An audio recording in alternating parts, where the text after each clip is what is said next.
जिले के चहेते राज्य मंत्री, पूर्व राज्य मंत्री श्री जालम सिंह जी पटेल भी साथ हैं।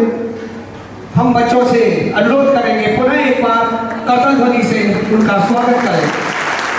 कैबिनेट मंत्री मध्य प्रदेश शासन माननीय राम स्नेही पाठक जी, जिला अध्यक्ष भारतीय जनता पार्टी माननीय जालम सिंह पटेल जी, पूर्व राज्य मंत्री मध्य प्रदेश शासन माननीय महेंद्र प्रीतम पुरी जी, पूर्व नगर पालिका अध्यक्ष अनंत Dubey ji, chairman red cross society एवं मंचा सिंह, सभी का हम दिल की गहराई से चावड़ा विद्यापीठ की तरफ से स्वागत करते हैं, वंदन करते हैं, अभिनंदन करते हैं। हम गदगद हैं।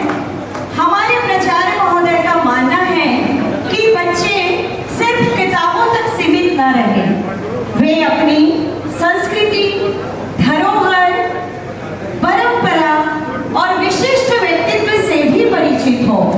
इसी उद्देश्य को गति देने के लिए आपने जो हमारा आग्रह स्वीकार किया और हम इस कार्यक्रम को मूर्त रूप प्रदान कर पा रहे हैं, उसके लिए मैं दिल से धन्यवाद देती हूँ। आपने अपना अमूल्य समय दिया, इसके लिए आभार, कोटि कोटि नमन।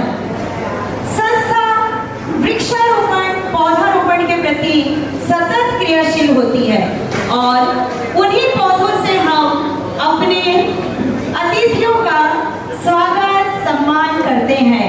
तो चलिए इसी क्रम में मैं संस्था प्राचार्य रिस्पेक्टेड फादर वर्गीस को आमंत्रित करती हूँ, निवेदन करती हूँ कि वे सैपलिंग से हमारे आज के विशेष अतिथि माननीय श्री प्रहलाद पटेल जी का सैपलिंग से स्वागत करें। अगले क्रम में माननीय राम स्नेही पाठक जी के स्वागत के लिए मैं उन्हें आमंत्रित करती हूँ।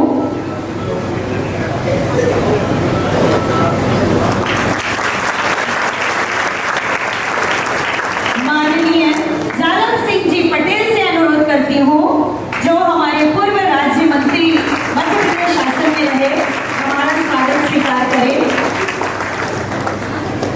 माननीय महेंद्र प्रीतम पुरी जी, हमारे पूर्व नगर पालिका अध्यक्ष, हमारे बीच माननीय फलित जी उपस्थित हैं, उनके सम्मान के लिए मैं फादर से आग्रह करती हूँ।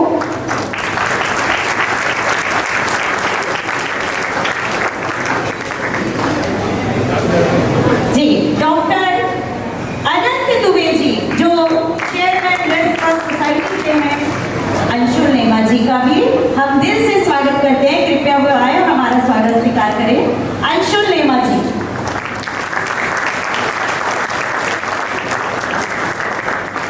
सर, हमारे स्वागत संस्कार के इस कार्यक्रम को हम बहुत संक्षिप्त ही रखना चाहते थे, ताकि बच्चे हमारे ज्यादा से ज्यादा आपसे इंटरेक्ट कर पाए, संवाद कर पाए। अगर आपकी आज्ञा हो तो हम ये संवादों का सफर शुरू करते हैं। तो बच्चे आपसे बहुत कुछ जानना चाहते हैं, आपके विचारों से ओतप्रोत होना चाहते हैं। और आज आप एक विशेष मुकाम पर हैं, हमें आपके छात्र जीवन से संबंधित कुछ जानना है। कृपया आप हमें आपके छात्र जीवन से संबंधित कुछ चीजें बताएं। लेकिन यदि आप मुझसे पूछते हैं कि मैं प्राइमरी स्कूल में या हाई स्कूल में या कॉलेज में 3 प्रकार से हम पढ़ाई करते हैं। हम प्राइमरी स्कूल में होते हैं तो हमारा अनुभव अलग होता है, जब हम हायर सेकेंडरी में होते हैं तो हमारा अनुभव अलग होता है, और जब हम कॉलेज में होते हैं तो हमारा अनुभव अलग होता है। लेकिन हमारे जीवन में जो सबसे ज्यादा प्रभाव पड़ता है वो परिवार के बचपन में जो हमारे परिवार में सिखाया जाता है उसका पड़ता है। हम समय पर स्कूल जाए तो ये घर से जो हमारे अभिभावक हैं वो हमको प्रेरित करते हैं कि समय पर जाना है, तो उसके पहले वो आधा घंटे और 1 घंटे पहले तैयार कर देते हैं। हम लोग जब पढ़ते थे तो लगभग 1.5 किलोमीटर दूर हमारा स्कूल था। तो 1.5 किलोमीटर दूर जाना है तो कितने जल्दी तैयार होकर जाना है, तो हम 1 घंटे पहले ही तैयार होते थे। और उसके बाद में पैदल स्कूल जाते थे। वो जब बीच में भोजन का अवकाश होता था तो दौड़ कर आते थे और दौड़ कर वापस जाते थे ताकि लेट ना हो। तो इसमें हमारे अभिभावकों की भी रुचि होती थी और हमारे टीचर्स की भी रुचि होती थी। अब 1.5 किलोमीटर आप हर दिन दौड़ कर जाओ और दौड़ कर आओ, शायद आपकी अभी आदत नहीं होती क्योंकि वाहन है आपके पास। हम लोग के पास वाहन नहीं होते थे, हमको दौड़ कर ही जाना पड़ता था और दौड़ कर वापस आना पड़ता था। दूसरा जो मेरा अनुभव है कि मैं उस समय तक तो पढ़ने में ठीक था, इसलिए कभी सजा वजह तो मिली नहीं।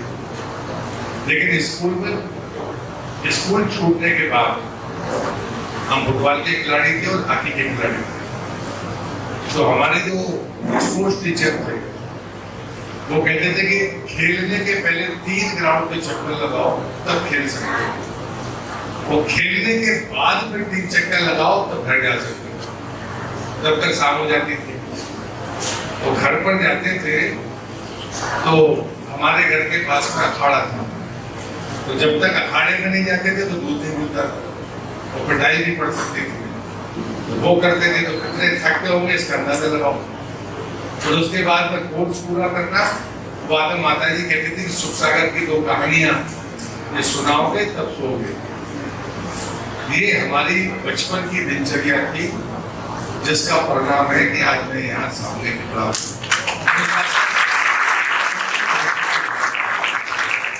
डाल नहीं सकते कि मैं थक गया हूँ। और उसके बाद फिर हम लोगों के जब कैंप पे चलते थे तो सुबह भी 6 बजे के पहले हॉकी खेलने जाना पड़ता था और शाम को भी खेलना पड़ता था। इसे श्रम से नहीं बचना चाहिए, अनुशासन हमें मानना ही चाहिए, चाहे हमारे माता पिता कहें, चाहे हमारे शिक्षक कहें, वो चाहे हमारे स्पोर्ट्स टीचर कहें, सबकी अलग भूमिका है, लेकिन वो हमारा भला ही चाहते हैं। ये मेरा अनुभव करता है।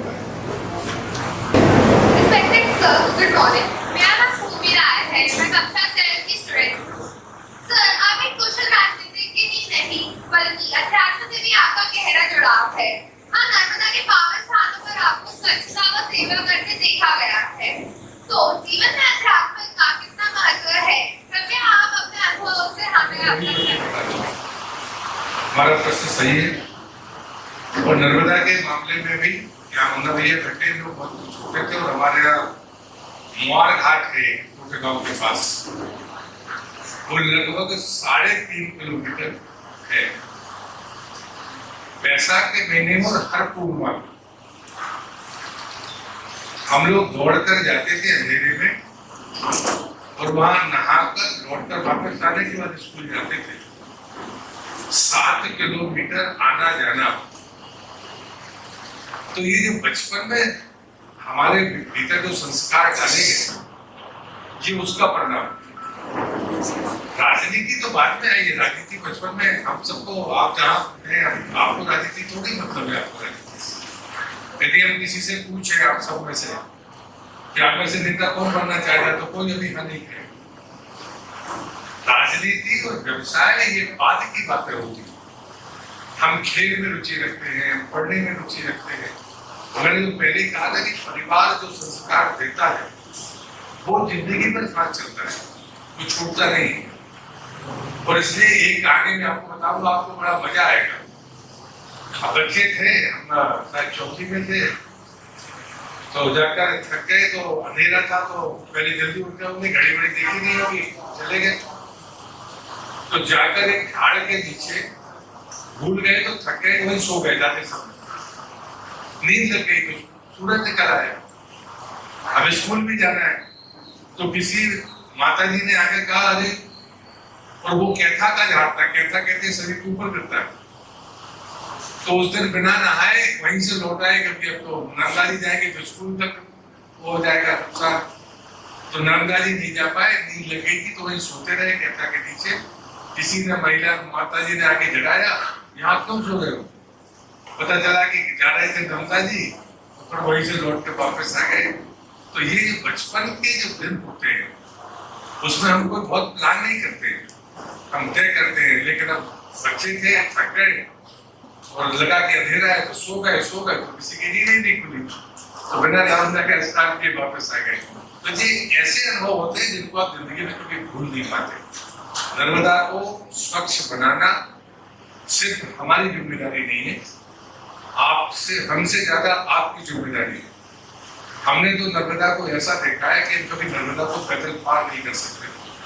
नर्मदा का पानी हम लोगों ने हाथ से पिया है तो पीने लायक रहा है, लेकिन अब तो नर्मदा में पानी कम हो गया है। बागपत में जब मर्जी आता है तो खोलते हैं तब ज्यादा पानी हो जाता है और बाद में अचानक पानी कम हो जाता है। लेकिन यदि आपको स्वच्छ पानी पीना है, आपको अपने जीवन में पेयजल का संकट पैदा नहीं होने देना, तो नर्मदा का 12 महीने बहना जरूरी है।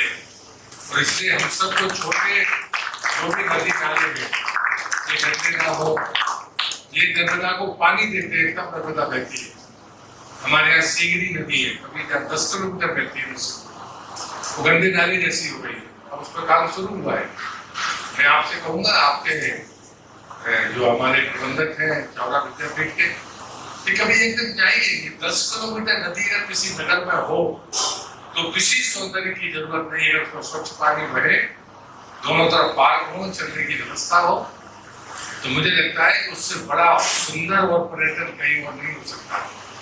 कोई भी बच्चा अपने माता पिता के नाम पर एक पौधा उसके किनारे लगाएगा, जब वो बड़ा होगा तो कुछ बूंदे को सीगरी में भी देगा, सीगरी जाकर नर्मदा में अपना पानी देगी और नर्मदा का भला कर देगी। जरूरी नहीं कि नर्मदा के किनारे जाके पौधे लगाएं। नर्मदा में जो नदी का पानी जाता है, अगर वहां हम पौधे लगाएंगे तो हम अपनी जिम्मेदारी को पूरा करेंगे। हम सिर्फ उतना ही कर रहे हैं, उससे बड़ा काम नहीं कर रहे। कोई और? माननीय सर, वर्तमान में युवा पीढ़ी नशे की गिरफ्त में आती जा रही है। विगत कई वर्षों से आपके नेतृत्व में नशा मुक्ति अभियान चलाए जा रहे हैं। कृपया हमारा मार्गदर्शन करें कि इसके मूल में क्या है और हम क्या करना चाहिए, आप बताइए। जी, अल्कोहल को बंद करना चाहिए गवर्नमेंट की तरफ से। हाँ, बोलिए, वेरी गुड।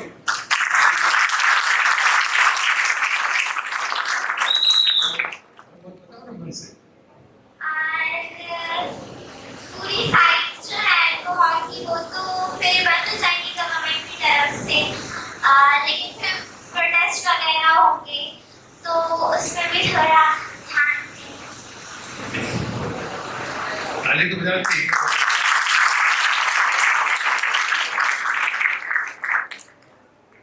बेटा, नशे के लिए सरकार ज्यादा प्रभावी काम नहीं कर सकती। नशा एक सामाजिक बुराई है और समाज को ही उसके खिलाफ खड़ा होना पड़ेगा। उदाहरण के लिए आपका स्कूल है, आपके स्कूल में अगर कोई हमारा साथी, हमारा परिचय, सीनियर, जूनियर, कभी आपको पता चले कि ये किसी भी प्रकार का नशा करते हैं, तो क्या हमारी जिम्मेदारी नहीं? हम कहेंगे, उसके परिवार के लोग कहेंगे, हम ये कह सकते हैं कि हमारे टीचर्स कहेंगे, हम ये कह सकते हैं कि हमारे सीनियर हैं, मैं उनको कैसे बोलूं? मुझे लगता है कि ये जो भाव है इसको खत्म करना होगा। नशा ऐसी चीज है कि एक बार कहीं भी आएगा तो सबको प्रभावित करेगा। उदाहरण के लिए कि हम कहीं रहते हैं, हमारे घर में कोई नशा नहीं करता, आसपास भी कोई नशा नहीं करता, लेकिन अगर कोई नशा करते हुए गाली देकर जाएगा तो क्या हमारे काम नहीं सुनेंगे? नशा करने वाला तो ऐसे ही काम करता है ना। हम बच के बाहर निकल के भाग जाते हैं, हमें क्या करना? हमें सामाजिक सरोकारों से जुड़ना होगा, बुराई का विरोध करना होगा, तब निश्चित रूप से नशा पर प्रतिबंध लग सकता है। कानूनों से लगता होता तो कानून तो खुद बने हुए हैं, लेकिन दूसरी बात जो मेरे अपने जीवन की है कि नशा करने वाले से बैर मत करिए, उसका विरोध मत करिए, नशे का विरोध करिए। और जब व्यक्ति नशे में हो तब उससे कोई बात नहीं करना चाहिए। लेकिन आपको अगर पता चल जाए कि इस घर में रहता है और सुबह सुबह उसके घर पर जाओ, मैं दावे से कहता हूं वो आपसे नजर नहीं मिला। जब वो होश में हो तब उससे बातचीत करो, नंबर 1। दूसरा, जिस परिवार का वो व्यक्ति है उस परिवार की बात वो कभी नहीं मानेगा, क्योंकि वो कोई ना कोई कारण उस परिवार के ढूंढता है जिसके कारण ये गलती होती है। वो जिसकी बात माने उससे उसकी मदद करनी चाहिए। और बच्चों की बात कोई भी कितने बड़ा दसैंची हो वो मानता है। मैंने जब कैंप लगाए थे सोकलपुर में, गाड़ावाला तहसील में जगह सोकलपुर, इसमें के कैंप लगाए। कैंप में जाने वाले नरसिंहपुर तहसील के लोग, ये हमारी बेटी है, ये लोग बहुत छोटे छोटे थे, हम इनको लेके जाते थे कि तुम इन लोगों से बात करो, इंटरेक्ट करो इनसे। जितनी बात उन्हें मेरी नहीं मानी जितने बच्चों की मानी। तब इन्हें अंदाजा नहीं था कि कभी ये हमारी बात मानेंगे। हम अगर लॉजिकली उनके साथ विनम्रता पूर्वक जिस संवेदनशीलता के साथ बच्चे रहते हैं, अगर हम ये बात कहेंगे तो दावे से कहता हूं आप सफल होंगे। जैसा बड़े से बड़ा व्यक्ति, मैं आप मुझे नेता मानते हो, मैं कहूंगा तो हो सकता है लोग बात ना माने, लेकिन आपके कहने पर आसानी से व्यक्ति टाल नहीं सकता। हम कहने की कोशिश नहीं करते। और इसलिए मुझे लगता है कि नशा छोटा हो या बड़ा तो बुरा है। एक परिवार में आएगा तो ये आग है, पड़ोसी को भी कभी न कभी जरूर जलाएगी, ये बात मान कर चलो। ऐसे स्कूल हमारा परिवार है। अगर स्कूल में एक व्यक्ति ने ये गलती की तो आप मानकर चलना कि ये आग की तरह दूसरे को भी लपेटे में लेगा। इसलिए हम सबको टीम बनानी चाहिए। हर कोई विरोध नहीं कर पाता बुराई का, लेकिन हमारे बीच में ये टीम बननी चाहिए कि मेरे स्कूल के कैंपस में नशा प्रवेश नहीं कर सकता जब तक मैं हूं। मैं दावे से कहता हूं ये समाज के लिए बड़ा योगदान है। माननीय मंत्री महोदय जी, मैं अमीना लकीरा कक्षा 7वीं से, मेरा प्रश्न ये है आपसे कि आप अपने राजनीतिक जीवन का एक महत्वपूर्ण ऐसा अनुभव बताइए जिससे आपको सबसे ज्यादा प्रेरणा मिली हो और साथ ही साथ में हमें भी प्रेरित कर सके। मेरे जीवन का बदलाव की राजनीति है। जीवन मित्र, मैं भी बचपन के समय खिलाड़ी था, पढ़ने में भी ठीक था, लेकिन मूड भी था, लड़ता झगड़ता बहुत था। और जब मैं कॉलेज छोड़कर वापस आया मोटेगांव, तो राजनीति में काम शुरू किया। झगड़े चलते थे सत्ता से, बाकी से। खान पान भी मैं नहीं मानता कि बहुत अच्छा था, लेकिन मैं नवरात्रि में मौन व्रत करता था। और उसका भी कारण था, मेरा कॉलेज का एक दोस्त था, वो नवरात्रि में खत्म हुआ था, तो उसके बाद से मैंने नवरात्रि मौन करना शुरू किया। कठोर व्रत करता था, मतलब ईमानदारी से, कठोरता से व्रत करता था।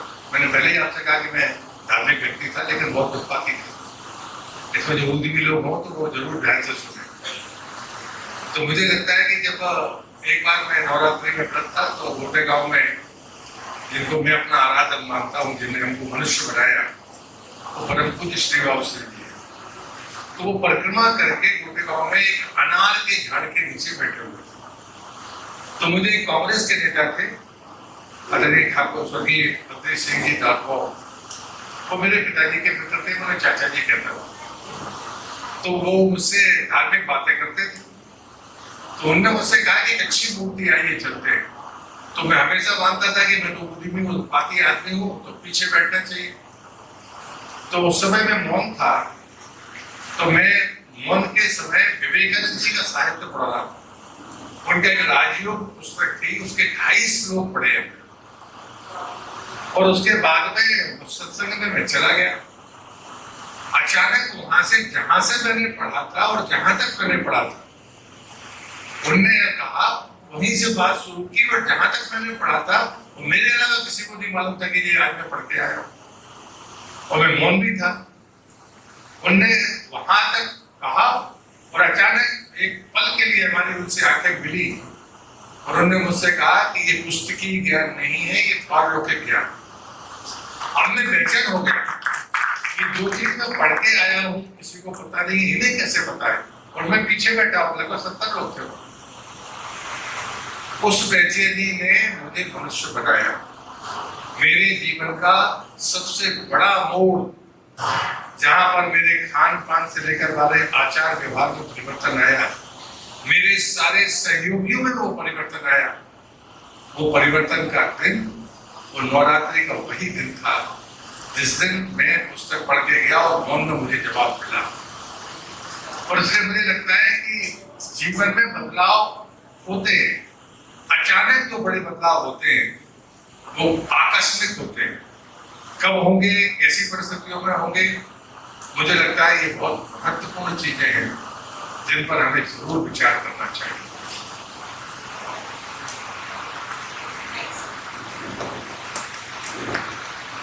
माननीय मंत्री जी नमस्कार, मैं साफिया खान कक्षा 9 से।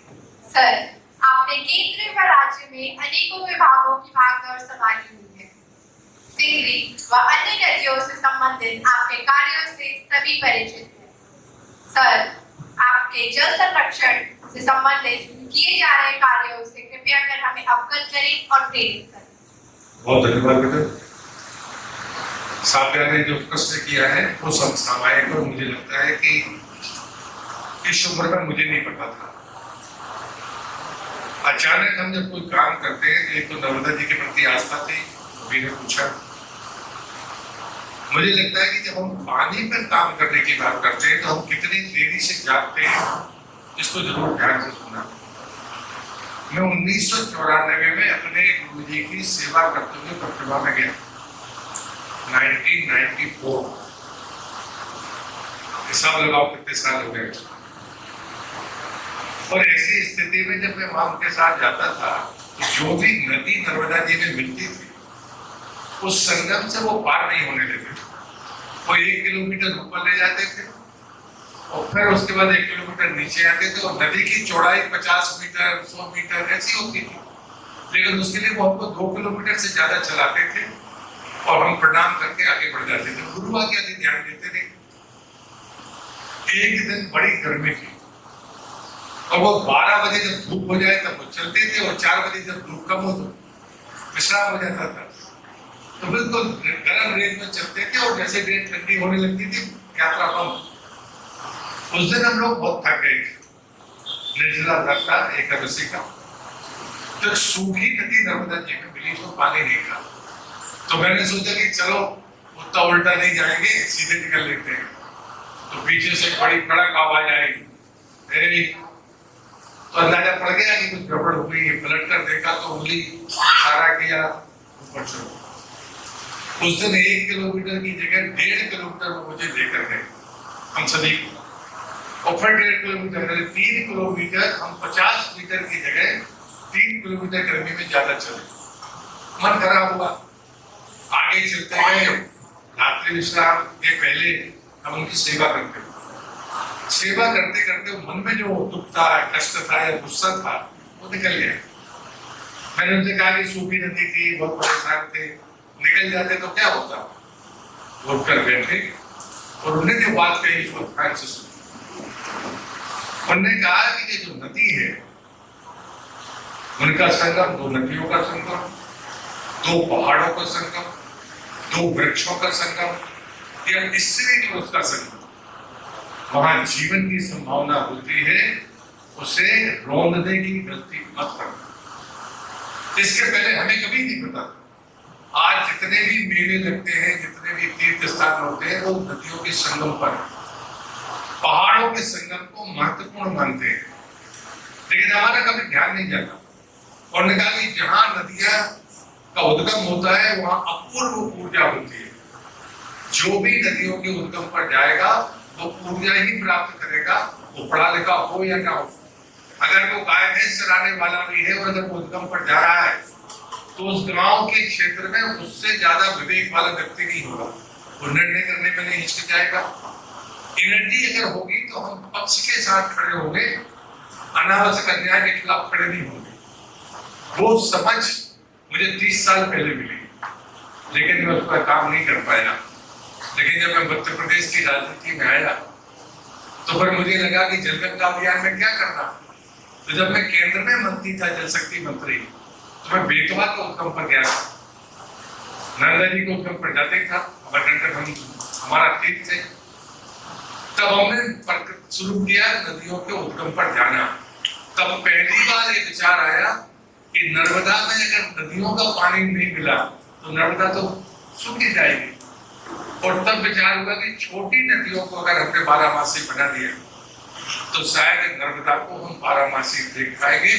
मेरे जैसे व्यक्ति दृढ़तापूर्वक कहते हैं, जो शुद्ध जल हमने पिया है, क्या हम ऐसा पानी हमने नर्मदा से आंचल में भरकर पिया है? हमने उमर का पिया, शेर का पिया, आप नहीं पी सकते। जैसी शुद्ध हवा हमें मिली है, क्या हम अपने बच्चों को दे पाएंगे? ये चिंता हम सबको करनी पड़ेगी। जैसे मैं आज आपसे कह रहा हूं, आप भी अपने आने वाली पीढ़ी के बारे में आपको विचार करना होगा। दुनिया के वैज्ञानिक चुनौती दे रहे हैं, 2032 में आपके पास मकान होगा, दुकान होगी, पद हो गया, गाड़ी होगी, लेकिन अगर पीने का पानी नहीं होगा तो क्या करेंगे? ये प्रश्न अपने आप से पूछिए। ये ऐसी चीजें नहीं है। अब हमें लोगों को जगाना होगा। आपको सब चीजें सुविधा से मिल रही है। हम लोगों के समय कष्ट था, श्रम करना पड़ता था। आपको स्कूल आने के लिए गाड़ी है, स्कूल से वापस आने के लिए गाड़ी है, यहाँ पर पंखे हैं, एसी है। हमारे जमाने में तो प्रिंसिपल के कमरे के अलावा टीचर्स के पास भी पंखे नहीं होते, सब ऐसे करते, कोई गर्मी का असर नहीं होता। हम श्रम से बच रहे। लेकिन बच्चों में प्रार्थना कर रहा हूं, हमारे समय में अच्छी हवा थी, अच्छा पानी था। आपके यहाँ तो 50 डिग्री तक टेम्परेचर पहुंच रहा है। शरीर श्रम से बच रहा है। आप जिस सुविधा में पल रहे हैं, आप उस भीषण गर्मी को बर्दाश्त कर पाएंगे क्या? एसी नहीं होगा। उस लायक आपका शरीर मजबूत है क्या? हम पर्यावरण की चिंता करने के लिए अगर श्रम नहीं करेंगे, पौधा अपने आप ही रह सकता, उसके लिए हमें परिश्रम करना पड़ेगा। अगर हमें शुद्ध पानी के लिए प्रयास करना है तो हमें मेहनत करनी पड़ेगी। इसलिए बच्चों को श्रम से बचना नहीं चाहिए। पानी का काम सिर्फ स्वयं के लिए नहीं है। उद्गम किसने बनाया, कोई बोल नहीं सकता किसने बनाया। इसलिए ऋषियों के नाम पर है, कहीं किसी के नाम पर है। तब से हुई पैदा हुई चीजें। विज्ञान नदी का उद्गम नहीं बना सकता।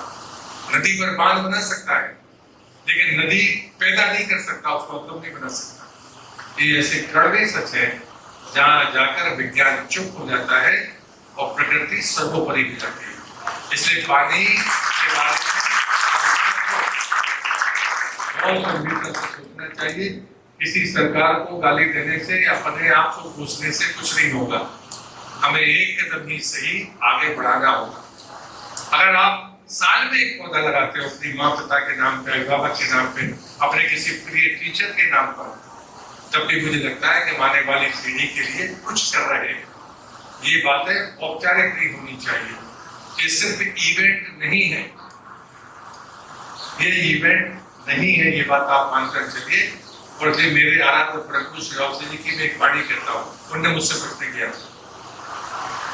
मैंने एक बार दुखी हो गया जब राजनीति से, तो मैंने उनसे कहा कि ये राजनीति में क्यों फंसा दिया मुझे? तो उन्होंने कहा कि राजनीति व्यवहार में होती है या व्यापार में होती है। तो राजनीति में पैसा कमाने के लिए लोग आते हैं या फिर अपने लोगों को, चहेतों को भला करने के लिए आते हैं। तो ऐसे लगने लगा, हमें भी लगता था, थोड़ा अलग किस्म का था। तो मैंने गुरुदेव को कहा, कहाँ फंसा दिया मुझे? तब उन्होंने एक बहुत अच्छी बात कही।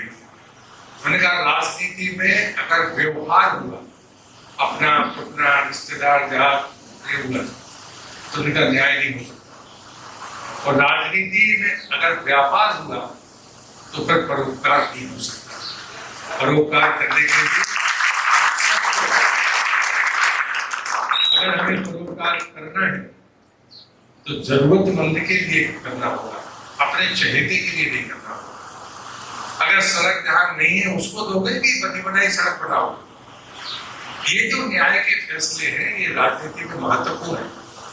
लेकिन कहीं आपको इसके विरोधाभास मिलते हैं, इसलिए मन भी खराब होता है। और इसलिए प्रश्न पूछते समय भी हमें खुले मन से पूछना चाहिए। कोई अगर मेरे में कोई गलती है तो उसके बारे में पूछना चाहिए। आपने नहीं पूछा, लेकिन मैंने कहा कि मेरा जीवन उतना अच्छा नहीं था, जब तक मैं बाबा श्री से नहीं मिला था तो मेरा खान पान भी अच्छा नहीं था। जिंदगी में भटकाव आते, हम कई बार हमारे रास्ते बिगड़ते हैं, लेकिन अगर हम रास्ते को ठीक रास्ते पर ले आए, ये सबसे बड़ी ताकत है। और इसलिए ऐसा मत मानिए कि साहब तो ऐसा लड़का है, ऐसी लड़की है, ऐसा हमारा मित्र था। हमारी जिम्मेदारी है कि वो मेरा दोस्त है, मेरा सहपाठी है, तो मैं उसको रास्ते पर लेकर आऊं। यही दोस्ती का फर्ज है, यही सहपाठी का कर्तव्य है। इतना ही मैं निवेदन करता हूँ आपसे। आप कुछ प्रश्न हम पूछें कुछ प्रश्न? Good morning, sir. हाँ पूछिए। Good morning, respected sir. I, Nishtha Rajput from class 9. Sir, यह जो जग जाहिर है कि टेक्नोलॉजी एक बहुत ही बड़ा परिवर्तन लाया है। मोबाइल एक विचारणीय और चिंतनीय प्रश्न बन गया है। हम बच्चे इसके लिए कैसे बचें? आप हमें इसके लिए क्या सलाह देना चाहिए?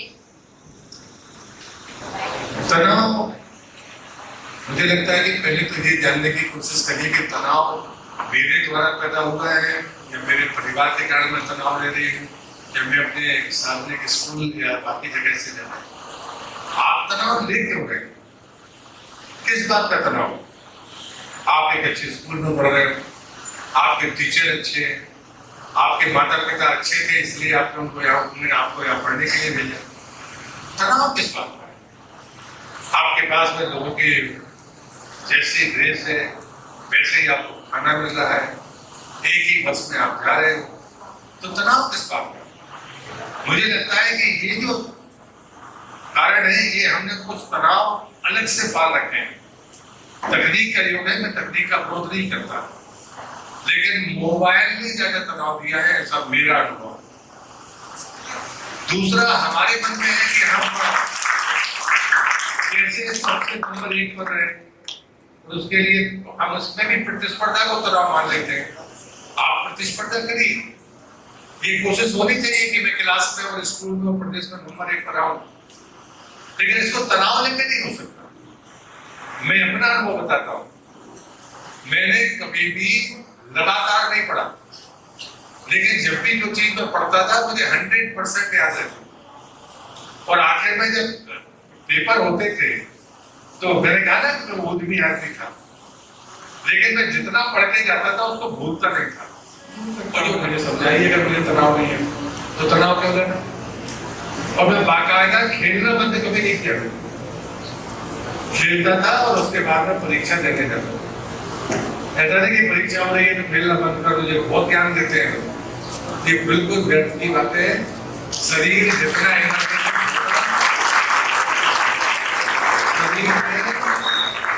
जितनी ऊर्जा होगी आप उतने फर्टाइल होंगे, आपकी स्मृति उतनी अच्छी होगी। अपने आप को रिलैक्स रखो। आप खेलने में रिलैक्स होते हो तो आप जरूर खेलो। रिलैक्स होने के सबके अलग अलग तरीके हैं। तो मेरे गुरुदेव मेरे आराध्य बोलते थे, हम तो ड्रेस फेंक रहे हैं, जिसके नाम की होगी कोई पहनेगा। हमारी क्लास में, आपकी क्लास में जितने बच्चे होंगे, क्या सबका नाम एक सा होता है कपड़ों का? जोर से बोलो, नहीं होता ना, तो फिर बाकी तुलना क्यों करते हो?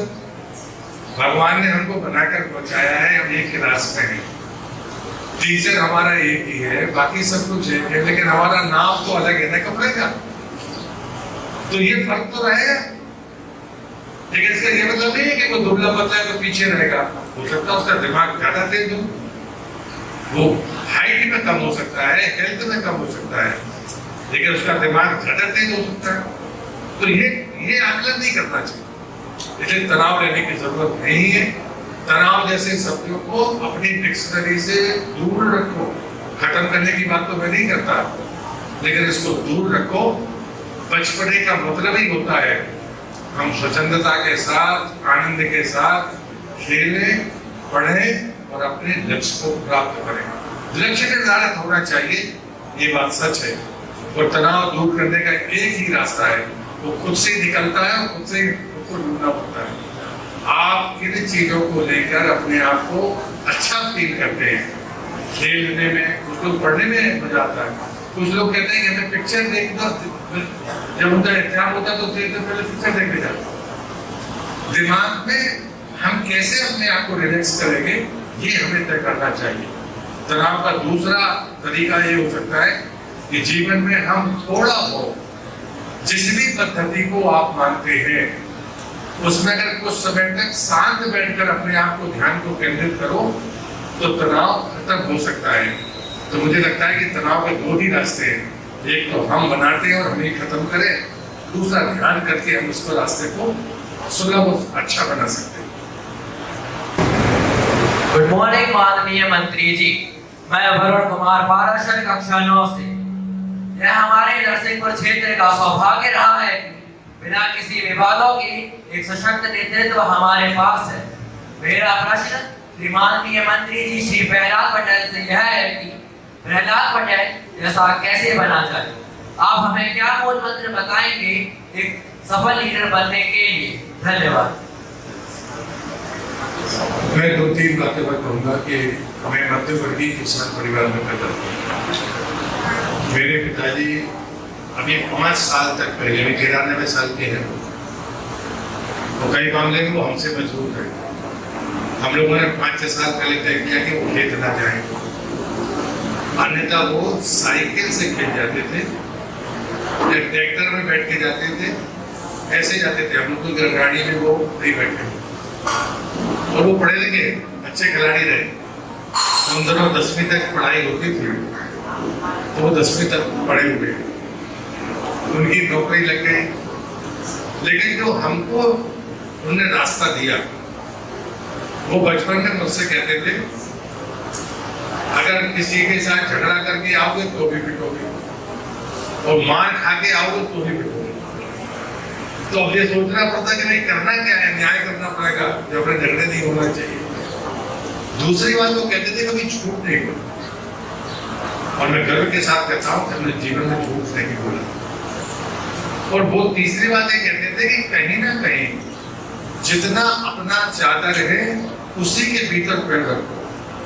और वो कहते थे कि देखो मैं किसान हूँ, हम 3 भाई 1 बहन थे, उन्होंने सबको पढ़ाया। जब मुन्ना भैया कॉलेज में गए तो सबका मन हुआ कि इनको तो घर पर रहना है, तो उनका कहना था कि बाकी बच्चे हॉस्टल पर रहे तो मुन्ना भैया भी हॉस्टल पर रहेंगे। अगर आपको प्रहलाद पटेल बनना है तो कॉपी नहीं करना है, हमें ये देखना है कि हम किन मुद्दों पर बेहतर चलते हैं। मेरे जीवन में मैंने 3 बातों का ध्यान रखा। अनावश्यक खर्च से बचना, अपने कारणों से अपने परिवार पर बोझ नहीं डालना। और इसलिए जीवन में मैंने जो रास्ता अपनाया, मैंने वो पैदल यात्रा का रास्ता अपनाया। नशे के खिलाफ मैं अपने घर से निकलता था और 1 महीने बाद वापस आता था। और आप जीवन में इससे सस्ता कोई रास्ता नहीं हो सकता। और उद्देश्य क्या था? मेरे सब मन में इतनी बात आई कि इस देश में भिखारी को लोग रोटी देते हैं, प्रहलाद पटेल को तो रोटी 2 रोटी दे ही देंगे। और हमको दोनों टाइम भोजन मिलता था, हम दिन भर चलते थे, रात होती थी वहां सो जाते थे, हमारे पास साधन नहीं थे, मिलने पे कोई नहीं आता था। तो रात्रि विश्राम पर भी बताते थे कि उस गांव में हम रुकेंगे, कोई साधन मिल जाए तो आ जाना। तो हर दिन भी कोई नहीं आता था, 2-3 दिन में कोई एक बार आता था। और जो पैसे हमको तय करके मिलते थे वो हम उसको देते थे। एक कंप्लेंट छपवा लेना, साथ वाले की जूती ले आना, साथ वाले गरीब है तो उसकी बनियान जल्दी लेके जाना। मेहनत का रास्ता, अगर आपके पास में साधन नहीं है तो शरीर की सामर्थ्य के बात का उपयोग करिए। वो मैंने जीवन भर किया और आज भी पैदल चलता हूँ। सबसे कम खर्चे में राजनीति करने का रिकॉर्ड मेरा है मेरी पीढ़ी में। मुझसे सस्ता राजनीति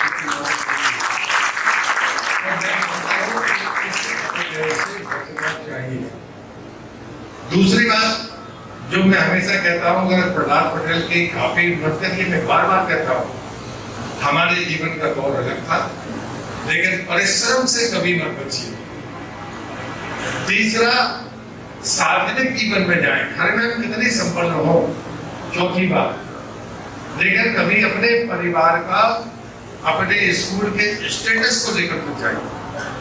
और मैं जब पैदल यात्रा पर निकला तो मैं 3 नियम देता था। दाल रोटी के अलावा कुछ नहीं खाऊंगा, जमीन पर सोऊंगा, 1 जोड़ी कपड़े पहने रहता था, 1 जोड़ी अपने झूला अटैचे कपड़े का थैला होता था उसमें रखते थे और चल देते थे और 1 महीने बाद घर वापस आते थे। क्यों? हमारे जाने से जिस गरीब आदमी के हम 4 लोग रुकेंगे उनको रोटी खिलाएगा, नहीं कर्जदार तो नहीं हो जाएगा। आज तो भोजन के बहुत अच्छे साधन है, उस समय एक टाइम की रोटी खिलाना महंगा था जब हम पैदल यात्रा करते। मैंने पहली पैदल यात्रा 1986 में की है। आदिवासी क्षेत्रों में हमको 20-20 घंटे भोजन नहीं मिला, लेकिन उसके बाद भी ऐसे मौके आए कि बराबर लोगों ने अपने दिल से हमको स्नेह दिया। तो हमें अगर सार्वजनिक जीवन में जाना है तो अपने परिवार का स्टेटस लेके बच जाइए। मेरे जैसे कपड़े नहीं पहने हैं, नहीं मिलेंगे। समाज में कई प्रकार के लोग होंगे, गरीब भी होंगे, अमीर भी होंगे। आपको कोई दोस्त होंगे जो आपसे कम लोग होंगे आर्थिक रूप से, यार आपकी दोस्ती नहीं करोगे, दोस्ती तो होती है ना हमारी। और इसलिए मुझे लगता है कि हमेशा जब कभी समाज में काम करने जाओ तो देखो कि सबसे समाज में सबसे कमजोर व्यक्ति को, उसको तकलीफ ना हो, उस आधार पर उसके दरवाजे पर जाओ। आडंबर लेकर जाओगे, वो संकोच में कर्जा करेगा, आप तो लौट आओगे तो कर्जा पटाता रहेगा। मैंने ये जीवन में कभी नहीं होने दिया और इसलिए मुझे लगता है उसी सादगी का परिणाम। और आज भी मैं मानता हूँ पैदल यात्रा जन जागरण का सबसे सशक्त और सस्ता माध्यम है। अगर आपको कभी जीवन में करना है, चाहे स्कूल की तरफ से करिए, चाहे अकेले करिए, अपने शरीर को कष्ट दीजिए लेकिन दूसरे को कष्ट ना पड़े हो, इसकी चिंता करिए। प्रहलाद पटेल से भी ऊपर जाएंगे, इसकी गारंटी मेरा। नमस्कार महोदय, मैं नैतिक रीमा कक्षा 7वीं से आपसे यह पूछता हूँ कि आज आप राजनीति में एक सशक्त हस्ताक्षर है, इसके लिए आपका रुझान शुरू से ही था या किसी खास घटना ने आपको नेता बनने के लिए प्रेरित किया?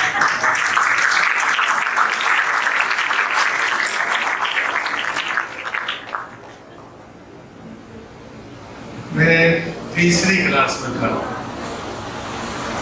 तो गाय होती थी घर में। तो हमारे चाचा जी हैं, वो अभी भी हैं, हाकम चाचा बोलते हैं, उससे ज्यादा बड़े नहीं हैं।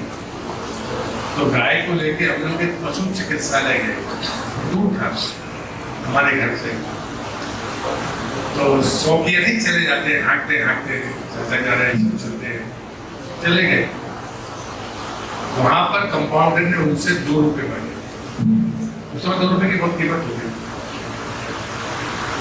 तो पैसे नहीं देना और लौट के वापस आ गए। हमने अपने पिताजी को कहा कि वो पैसे मांग रहे थे। चाचा ने तो बोला नहीं, लेकिन मैंने कहा कि वो पैसे मांग रहे थे, इसलिए इतनी देर लग गई और चाचा से बड़ी बहस हुई। वो जो महानुभाव थे वो हमारे पिताजी के साथ पड़े थे, जो कंपाउंडर थे। तो बाद में जाके उन्होंने कहा, लेकिन पहली बार अखबार में वो समाचार छपा कि किसी ने रिश्वत मांगी और उसके कारण बने हम और हमारा नाम छपा, क्योंकि वो छोटे थे। और उसके बाद में फिर मैं 8वीं में जब था तो क्लास का जो कैप्टन होते हैं ना, तो स्कूल के होते थे, तो वो बना। लेकिन जब तक हम 11वीं में आए, उस समय 12वीं नहीं होती थी, 11वीं होती थी,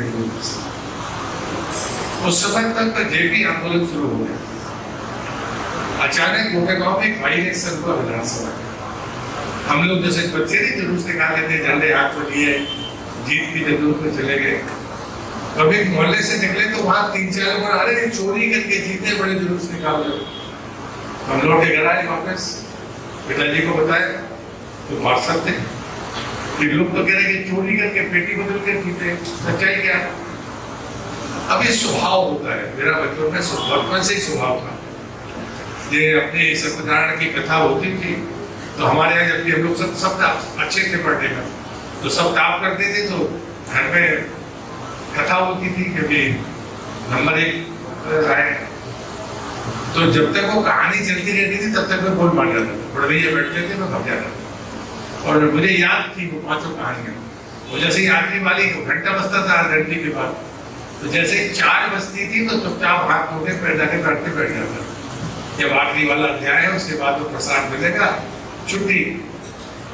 तो ये जो आदतें होती हैं, ये आदतें हमारे बचपन में होती हैं, आप सबके दिल में भी होता होगा। कोई कुछ ना कुछ टिप्पणी करता होगा, गलत बात पर जवाब देता होगा, ये बचपन में ही होता है। हम किसी के हानि लाभ नहीं देखते, हमारे मन में जो आता है हम बोल देते हैं, और उसका ही परिणाम होता है जो बाद में आपके व्यक्तित्व पर उसका असर होता है। बाद में मैं कॉलेज में गया, वहां पर जो मीसा आपातकाल लगाने के बाद हम लोग 77 में फर्स्ट ईयर में पहुंचे, तो वहाँ जो लीडर्स थे उनके साथ संपर्क में आए, और उन लोगों ने बताया कि सत्ता ने कितनी जाति की। वो बताते थे खाने नहीं मिलता था, हमारे साथ मारपीट होती थी। बस वहां से जो माइंड सेट बन जाता है वो कहीं ना कहीं जाकर फर्क डालता है। और एक समय ऐसा आया कि मेरे पिताजी अचानक कांग्रेस के उम्मीदवार हुए, उससे से लड़े, और मैं वहाँ कॉलेज में प्रेसिडेंट बन गया था, साइंस कॉलेज जबलपुर। तो मैं, क्योंकि वो कांग्रेस से लड़ रहे थे, तो मैं उनको वोट डालने नहीं आया। वो मेरे पिताजी थे, तो मैं वोट डालने नहीं आया। मुझे लगता है कि ये जो घटनाएं हैं, ये घटनाएं बाल मन पर ज्यादा प्रभावित करती हैं। आप जिस उम्र में हैं, अगर हम कोई गलत काम करेंगे या गलती करेंगे, और अगर आपके मन में वो बात बैठ गई, आप जीवन में कभी हमारी बात नहीं, ये बात को तय मान कर सकते। ये उम्र ऐसी उम्र होती है, अगर आपके प्रश्नों का जवाब नहीं दिया जाएगा तब भी आप रोगी ही मानेंगे। और इसलिए मुझे लगता है कि जो भी आपसे संवाद करे, आपके बाल मन में जो है उससे पूछे गए प्रश्नों का जवाब हमें सही देना चाहिए, उसमें लाग लपेट करके बचने की कोशिश नहीं करनी चाहिए। और इसलिए इन घटनाओं ने मुझे विद्रोही बनाया, और उन्हीं घटनाओं के कारण मैं आज भी कमोबेश उसके आसपास अपनी सोच रखता हूँ। तो ये छोटी छोटी घटनाएं व्यक्ति को प्रभावित करती हैं, इसमें कोई दो मत नहीं। आपने बोला कि अभी तक जो पानी है वो बहुत स्वच्छ नहीं है, तो बाद में जाके सारा स्वच्छ पानी खत्म हो जाएगा एवं सिर्फ अस्वच्छ पानी रह जाएगा। क्योंकि हम ग्लेशियर से पास नहीं है ना, हम तो जंगल से पानी लेते हैं। ऐसा नशा खराब है, ऐसा किसी घटना के कारण हमको मन में लगता है ना, या तो हमको पढ़ाया जाता है, या कोई घटना होती है जिसके कारण लगता है कि नशा बहुत खराब है, इसके नहीं होना चाहिए। ऐसा किसी के जीवन में कोई घटना घटी जिसके कारण लगा हो कि नहीं, नशा सबसे खराब चीज़ है। किसी के मन में कोई भी घटना जिसने आपको ये कहा हो कि सब नशा बहुत खराब है, इससे ज़्यादा खराब नहीं हो सकता, कोई बताएगा? कोई जीवन में अनुभव आया हो, मोहल्ले में, पड़ोस में, यात्रा में? नहीं आया? ये तो अच्छी बात है, ताली हो जाएगी, खराब होना नहीं है। Morning sir. सर नशा इसलिए खराब है क्योंकि कभी कभी हमारे पड़ोस के घर में नशे की वजह से बहुत लड़ाइयाँ होती हैं, और इससे दूसरे घर भी प्रभावित होते हैं, जिससे हमारे अड़ोस पड़ोस के घर में बहुत लड़ाइयाँ होती हैं।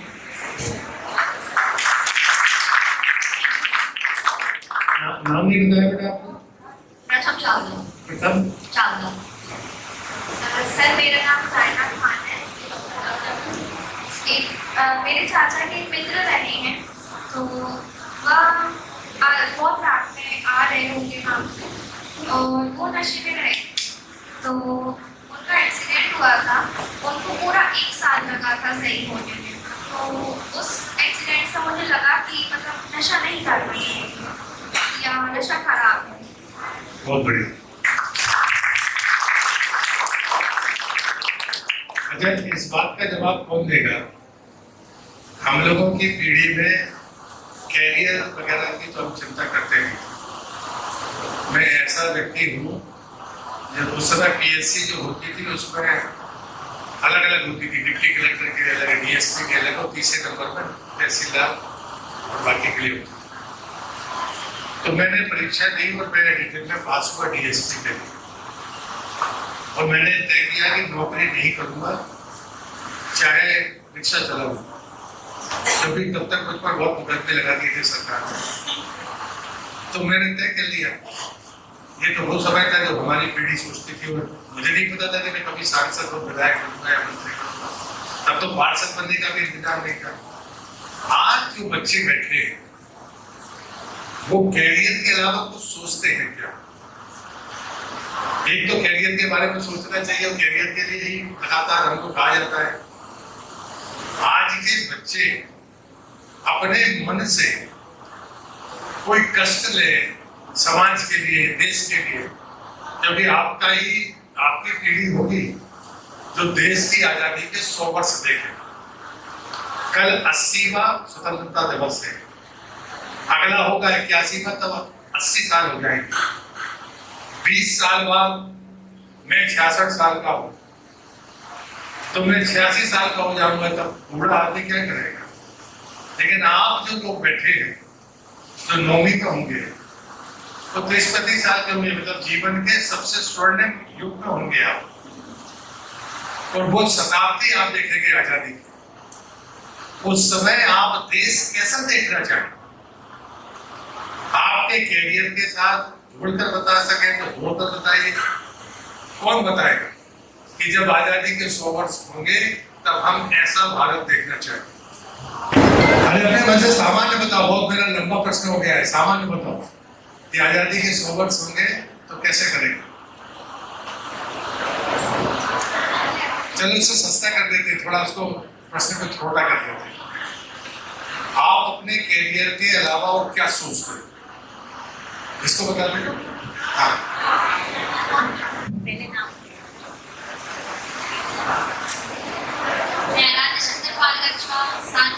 मैं कैरियर के अलावा प्रदूषण को दूर करने का सोचूंगी। बहुत बढ़िया।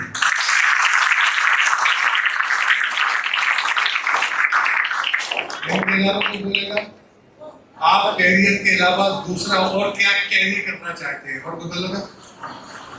मेरा नाम रितु चौहान है, मैं कुछ मैं अपने देशों के लिए पेड़ का सोचता हूँ। पेड़ ना रहेंगे तो हम ज्यादा देर तक जी सकते। जी नहीं पाएंगे। Very good. मैं आशीष कक्षा 9वीं का छात्र हूँ। मैं अपने करियर के अलावा नदियाँ साफ करना चाहता हूँ। जैसे हम जब भी स्कूल आते हैं तो रास्ते में सीगरी नदी पड़ती है, तो उसमें जब कचरा जमा होता है तो देख के बुरा लगता है कि हमारे शहर के बीच से एक नदी जा रही है और उसमें प्रदूषण है। तो बस मैं उसको साफ करना चाहता हूँ, लेकिन उसको साफ करके। बहुत बढ़िया। तो आप एक काम करते हैं, इस चर्चा को यही समाप्त करते हैं, और सीगरी का काम चल रहा है। पिछले साल हमने 10 साल गोपीगांव विधानसभा में उसको साफ किया। इस साल शहर में 10 किलोमीटर कर रहे हैं, और मेरा संकल्प है इस बरसात के बाद इस शहर की सारे घरों की सीवर का कनेक्शन सीवर पाइपलाइन से हो जाएगा, ताकि सीगरी में गंदा पानी ना जाए। ये काम सरकार करेगी। देखिए, अगर आप उस बात से सहमत हैं तो चावड़ा विद्यापीठ के शिक्षक, टीचर्स और प्रबंधक और छात्रों से मैं जरूर चाहूंगा कि बरसात के बाद हमने बहुत सारे पार्कों को, जगह को वो कर दिया फेंसिंग। एक पार्क देख लीजिए आप अपने हाथ में, और सीगरी को सुंदर बनाने के लिए कि कभी घूमने जाए कोई, तो याद रखे कि चावड़ा विद्यापीठ के बच्चों के द्वारा ये पार्क डेवलप किया गया है। अगर आप सहमत होंगे, जितनी मदद हो सकती है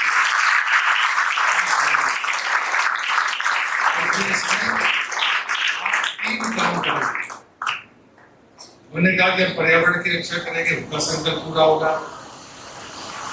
बाद में उन्होंने कहा कि हम वृक्ष नहीं होंगे तो हम नहीं जी पाएंगे, ये संकल्प पूरा होगा। और सीगरी नदी की स्वच्छता का जिस नौजवान ने संकल्प लिया है, वो ही आपका लेकर है कि हम सीगरी के लिए एकजुट होकर काम करेंगे। अगर आप संकल्प ले रहे हैं तो जरा हाथ उठा के कहिए, भारत माता की जय, भारत माता की जय, भारत माता की जय। चावड़ा विद्यापीठ का हृदय से बहुत बहुत धन्यवाद और आप सभी का भी हृदय से अभिनंदन। इतने खुले मन से सम्माननीय मंत्री महोदय श्री प्रहलाद पटेल जी, मुन्ना भैया, राम सिंह पाठक जी, मंच में उपस्थित है सम्माननीय अतिथिगण, सभी शिक्षकगण, सभी बच्चों।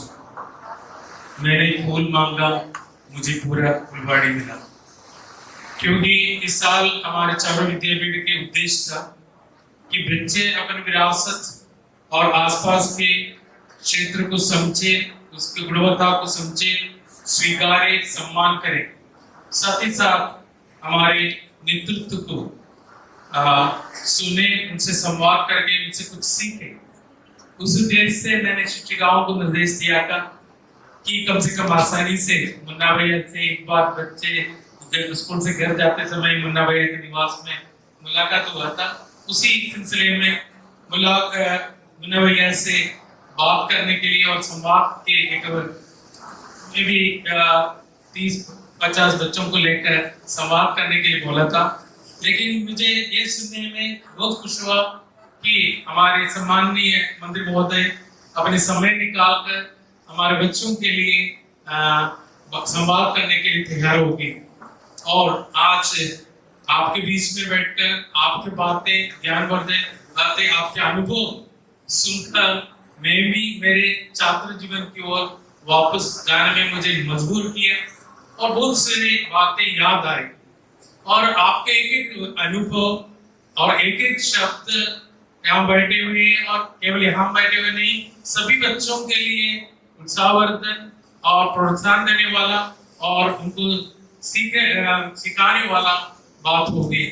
तो सर, आपको मैं चावड़ा विद्यापीठ की ओर से, सभी बच्चों की ओर से, सभी शिक्षिकाओं की ओर से धन्यवाद देता हूँ और वादा भी करते हैं कि हम इन दिनों में हमारे दूसरे क्लास के बच्चे खैरपा में जो किला है वहां जाके हमारी विरासत को सम्मान करने जा रहे हैं और एक दिन हमारे दूसरे क्लास के बच्चे कलेक्ट्रेट में जाके कलेक्टर महोदय और अन्य अधिकारियों से संवाद या करेंगे, उसका अनुभव लेंगे। इसी प्रकार हमारे बच्चे नया शिक्षण पद्धति के आधार पर अनुभवी क्लास के द्वारा ज्ञानवर्धन करने के लिए कोशिश करें ताकि हमारे आने वाली पीढ़ी हमारे स्वर्णिम भारत बनाने में, जैसे आपने हमारे बच्चों से पूछा कुछ प्रश्न उन लोग तैयार करके आए, लेकिन आपने जब प्रश्न पूछा उसका उत्तर देने के लिए उनके बारे में भी थे अन्य बच्चे। इसी प्रकार हमारे बच्चे हमारे इस छोटे शहर, हमारे प्रदेश के, हमारे देश के निर्माण में पूरा सहयोग करने के लिए, काबिल बनाने के लिए चावड़ा विद्यापीठ के सब शिक्षक शिक्षिकाएं प्रबंधन तैयार है, कोशिश कर रहे हैं। इसमें मुझे यहाँ आके 6 साल में करेली में था, पाठक जी को मालूम है, और यहाँ आने के बाद मुन्ना भैया से भी मिला और यहाँ के सभी सम्मान्य नागरिकों से प्रेम और सहयोग मिलते आ रहे हैं।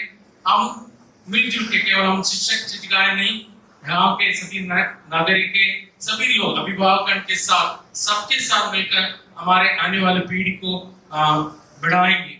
और मैं आपसे वादा करता हूँ, आप एक बार का बता रहे, हम कोशिश करेंगे आप हमको चिन्हित करें या आप बताएं कहाँ करना है। चावड़ा विद्यापीठ 1-2 जगह ऐसे पेड़ पौधों से सजाने के लिए आपके साथ है, साफ सफाई में हम साथ हैं।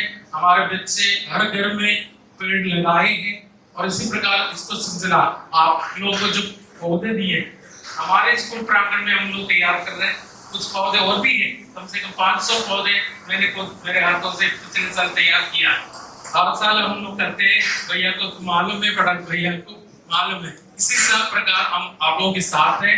पिछले साल नर्मदा जी के 2-3 साल से नर्मदा जी के स्वच्छता के लिए हस्ताक्षर अभियान करके विशेषकर जो आटे से बना हुआ दीपदान कराने के लिए बच्चों को और माता पिताओं को जागरूक किया था। इस ऐसे कार्यों से हम आगे भी बढ़ाएंगे। तो फिर से मैं आप सबकी ओर से हमारे मंत्री सभी धन्यवाद। जय हिंद, जय भारत। बोलेंगे एक साथ, भारत माता की। भारत माता की। चावला परिवार सर आपका सम्मान करना चाहता है स्मृति चिन्ह देकर। सभी बच्चों का बहुत बहुत धन्यवाद कि आप सबने अपनी तरफ से यहाँ सम्मान किया और सब लोग सुल्फाहार करके जाएंगे। सब लोगों के लिए वहाँ बर्बाद की व्यवस्था है। एक आज विविध का दिवस है जो हमारा देश अखंड भारत हुआ करता था। आज के दिन 14 अगस्त को भारत और पाकिस्तान वाला विविध का दिवस है। इसकी एक स्लाइड है यहाँ 5-7 मिनट की है, उसको भी जरूर देखें। आने वाला भविष्य आपका है, इसको आपको बनाना है। इस देश का, समाज का, परिवार का नेतृत्व आपको करना है। अगर कैसा अच्छा कर सकते हैं, अच्छा करके देश को आप अगर अच्छा करेंगे तो देश में भी अच्छा होगा। इस विचार के साथ आप सबको पुनः चीजें सर ने वही इंतजाम किया है।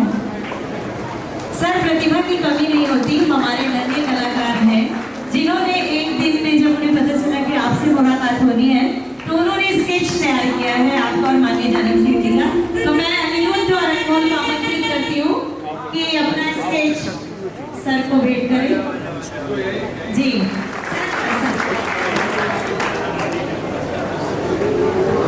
ये नन्हे कलाकार है सर, इन्हें बस एक प्रोत्साहन और मार्गदर्शन की जरूरत होती है। अनिरुद्ध